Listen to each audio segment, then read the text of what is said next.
तो भैया खरादियों को सामान दे के आने के बाद अभी हम जो है ना पार्ट की क्लीनिंग कर रहे हैं भाई। सबसे ज़्यादा दिक्कत टेक्नीशियन को यहीं पे आती है। ये जो काम है ना भाई रुला देता है बंदों को, क्योंकि ये कंडीशन देख रहे हो आ रही है, ये जो कंडीशन है ना इसकी, इसको साफ करने में ना भाई हालत ख़राब हो जाती है, ये देख रहे हो। तो भाई सबसे ज़्यादा मेहनत तो मुझे लगता है ना भाई खोलने फिट करने में भी नहीं है, सबसे ज़्यादा मेहनत यही पड़ जाती है। अब हेड ब्लॉक हमने खरादिए को दे दिया है तो खरादिया उतना तो करके दे देगा, तो फटाफट पार्ट की क्लीनिंग करके हम इसमें पानी मरवा लेंगे। उसके बाद सामान को होल्डर भाई ला के गाड़ी के अंदर रख देते हैं, क्योंकि खरादिया जो है सामान हमें देगा कल, हेड और ब्लॉक जो है ना वो भाई कल देगा। तो अभी आज हम इस सामान को धो के पानी मरवा के इसको गाड़ी के अंदर पैक करके फिर जाएंगे, ताकि कल आएंगे ब्लॉक लेके आएंगे। सीधा रिंग फंसाना भाई, फटाफट इंजन की कार्रवाई भी ढानी है। ये जीवन भाई हमारे भाई बड़ी मेहनत कर रहे हैं, देख रहे हो। और मौसम भी फ्रेंड ऐसे घुमा देना जरा, तो दिखा देना।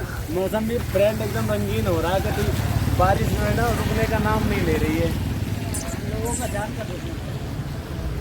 तो बारिश में भी थोड़ा भीग भीग के काम चल रहा है, अभी भी टिमटिमा रही है बारिश। माइक भी है पर माइक